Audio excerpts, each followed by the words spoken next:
ये सबको मालूम है कि जो भी सत्ता में रहेगा, चाहे वो जितने दावा कर लें, चाहे कांग्रेस जब सत्ता में थी उन्होंने भी अपने संस्थाओं का दुरुपयोग किया, आज बीजेपी वाले हैं ये भी कर रहे हैं। ये हो सकता है कि बीजेपी वाले थोड़ा ज्यादा कर रहे हैं, ज्यादा क्रूडली कर रहे हैं, कांग्रेस वाले थोड़ा छुपा के कर रहे थे। जो भी सत्ता में रहा है उसने संसाधनों का, सरकारी संस्थाओं का उपयोग दुरुपयोग उनको करना ही करना है।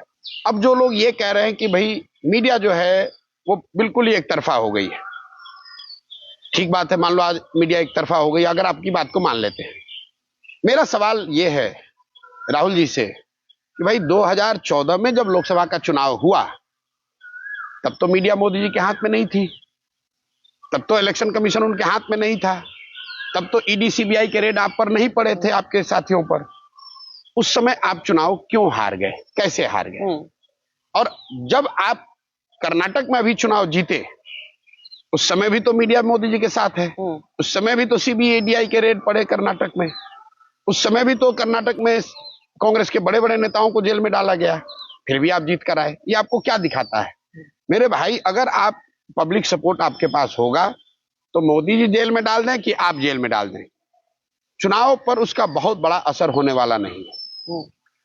मीडिया या जो ये संस्थाएं हैं इनको स्वतंत्र रूप से काम करना चाहिए, निष्पक्ष होना चाहिए, सब तो ठीक है, आइडियल सिचुएशन।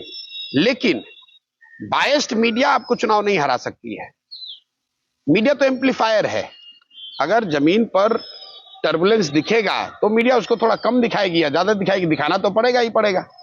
अगर किसानों का आंदोलन हुआ तो किसी मीडिया ने उसको अपने तरह से दिखाया, किसी ने उसको गलत तरीके से देशद्रोही बताया, टेररिस्ट बताया, खालिस्तानी बताया, लेकिन बताया तो सबने।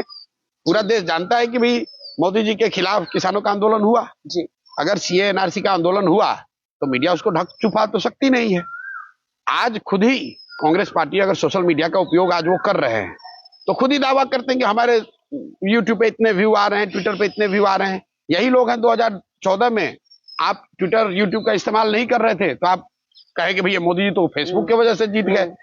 अरे भाई, अगर आप उसका इस्तेमाल नहीं कर, तुम्हें किसने रोका था 2014 में फेसबुक इस्तेमाल करने से?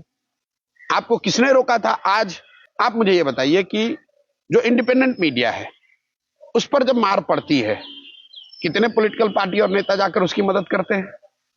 जो पत्रकारों को नौकरी से हटा दिया गया उसके लिए कांग्रेस पार्टी और ये विपक्षी पार्टियां कौन खड़ा हुआ, ये बताइए। लेकिन आप ये सोचते हैं कि मीडिया अपना रोजी रोटी छोड़कर, अपना गर्दन फंसाकर, उसकी जिम्मेवारी है कि वो आपका नैरेटिव बनाए, आपको सपोर्ट करे। बिल्कुल। और विपक्ष के नेता होने के नाते आपकी जिम्मेवारी क्या है कि जब कोई मीडिया का साथी, बीजेपी उसको विक्टिमाइज करती है, आपको भी तो खड़ा होना चाहिए। आपके भी तो लोग हैं, आपके भी तो बेनिफिक्टर्स हैं, आप भी तो मदद कर सकते हैं। कांग्रेस पार्टी अपने खर्चे के लिए या कोई भी जो विपक्ष पार्टी है वो पैसे आज इकट्ठा कर रही है कि नहीं, कम या ज्यादा? तो भाई उनमें से कुछ लोगों की मदद से आप मीडिया की मदद कर लेते। लेकिन ये मीडिया के साथी अपने से लड़के, अपना यूट्यूब बनाकर, अपना कोई आया मदद करने, कोई मदद नहीं कर रहा। लेकिन वो ये सोचते हैं कि देश संभालने की जिम्मेवारी आपकी है, नैरेटिव बनाने का आपको हमारे साथ खड़ा होना चाहिए।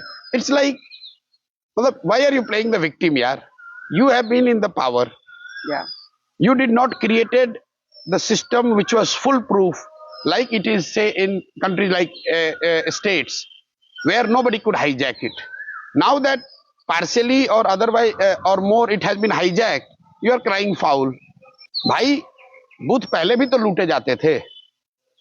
इलेक्शन कमीशन, हम लोगों ने देखा है, मतलब जो लोग यहाँ बिहार जैसे राज्यों में, यूपी जैसे राज्यों के पॉपुलर लीडर होने का दावा करते हैं, सच्चाई यह है कि आधी से ज्यादा उनकी पॉपुलैरिटी बंदूक के बल पर बूथ लूट के बनाई जाती थी। उस समय इलेक्शन कमीशन इंडिपेंडेंट दिख रहा था आपको, उस समय आपको संस्थाओं का दुरुपयोग नहीं दिख रहा था। आरजेडी बिहार में कैसे चुनाव 90 के दशक में जीतती थी ये लोगों को नहीं पता है। उस समय आपको संस्थाएं स्वायत्त दिखती थी, आज आप बाप बाप कर रहे हैं। मैं ये नहीं कह रहा हूं कि आज जो ये कर रहे हैं सही है, ये गलत है, लेकिन आपने भी तो यही किया है भाई, तो पब्लिक क्यों आपकी बात मान लेगी?